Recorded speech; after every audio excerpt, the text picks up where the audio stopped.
When learning to read Chinese, you will encounter several challenges, some of them unique to learning Chinese.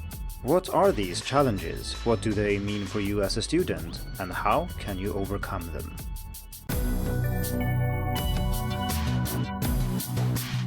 Hello and welcome to the Hacking Chinese podcast. In this week's episode, we are going to talk about reading challenges, and of course I've talked about challenges of various kinds before because each month I run a challenge over at Hacking Chinese Challenges, and there the idea is that you try to challenge yourself to read as much as possible, listen as much as possible, or something else. But this time I mean challenges as in obstacles or problems or things that you encounter along the way that you need to solve or overcome in some way. The challenges that we discuss in today's episode are loosely based on a chapter in Michael Everson's Teaching Chinese as a Foreign Language, Theories and Applications. So without further ado, let's have a look at 6 challenges that students face when learning to read Chinese and how to overcome them. Reading challenge number 1. Chinese is not alphabetic. Unless you haven't started learning to read Chinese yet, you probably know that Chinese characters don't make up an alphabet and that there is no alphabet. Sure, there are ways of writing down pronunciation that uses the Latin alphabet, such as pinyin, but this is not the Chinese writing system itself, it's just an aid for pronunciation. So the characters themselves are not phonetic, meaning that they don't link directly to sounds, like our letters do.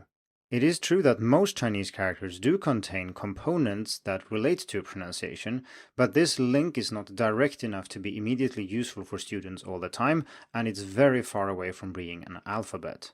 And since there are many more characters in use than there are syllables in Chinese, we can also see that the characters don't represent syllable sounds either. There are some syllables that can be written with dozens of characters, such as shi or yi. So there's obviously something else than sound going on in the writing system here. So what does this mean for you as a student? Well, it means that learning the writing system will take longer than in other languages, including languages that are otherwise considered quite difficult, such as Korean, Arabic or Russian, because these still have phonetic writing systems, and even though they can be more or less complicated to write, they don't compare to having to learn many thousands of symbols to be able to read and write. Because there is a bigger disconnect between the sounds and the written symbols, it also means that reading and writing requires a lot of extra effort and you get less help from, say, listening and speaking.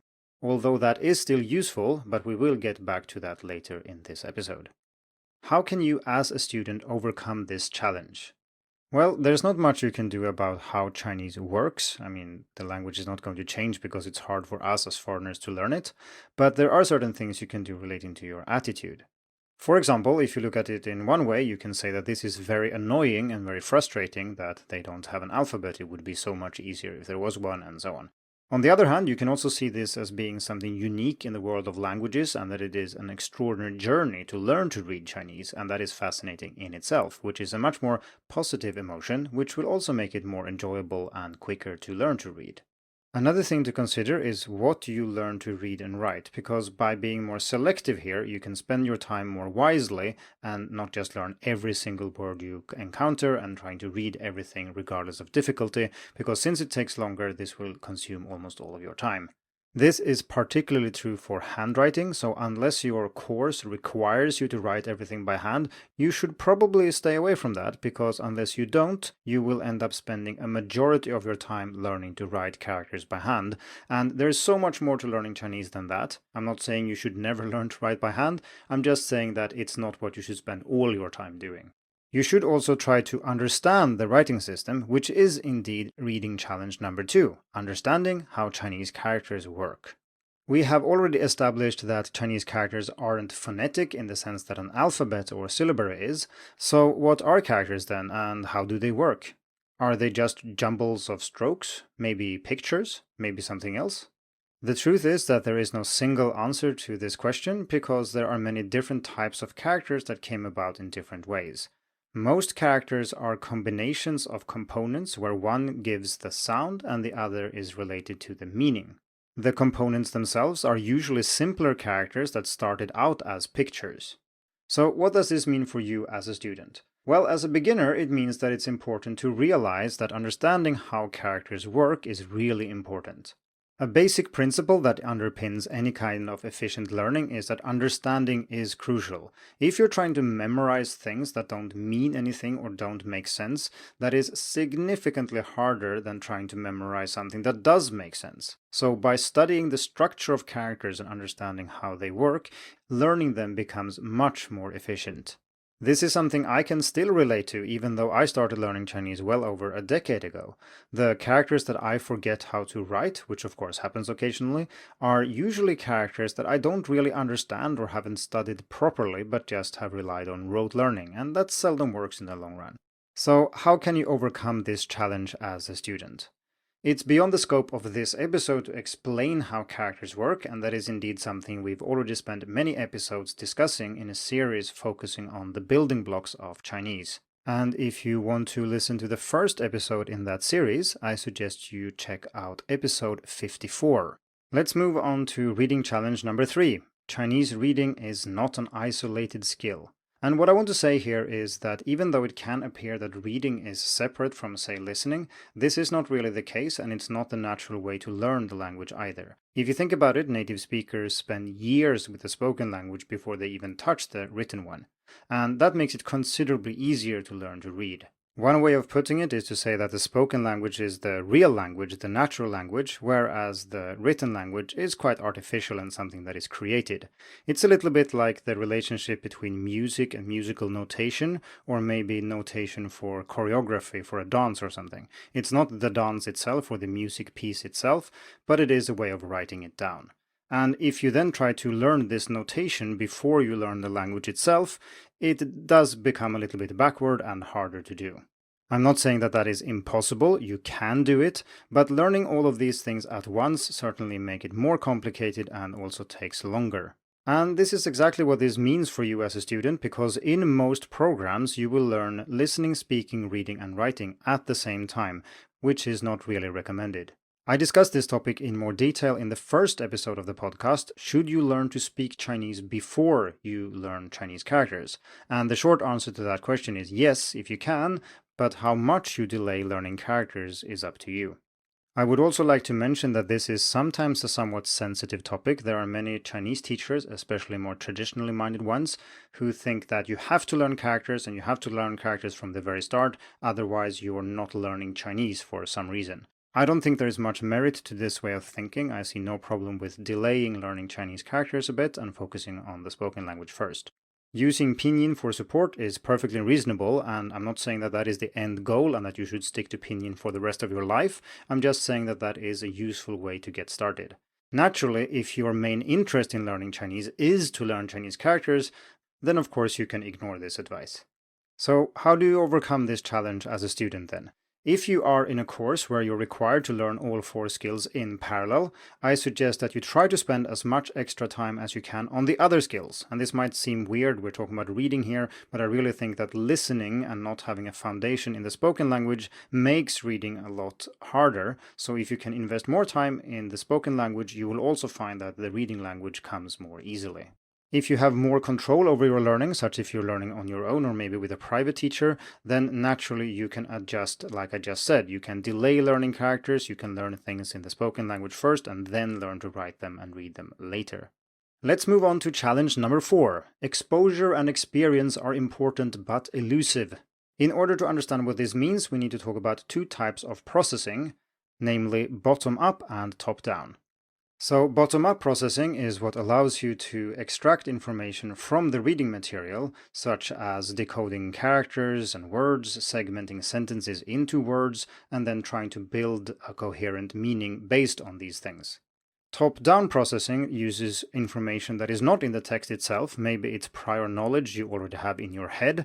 It could be deductive or logical reasoning, or some kind of extrapolation or interpolation where you try to use the information you have in the context to figure out what something means.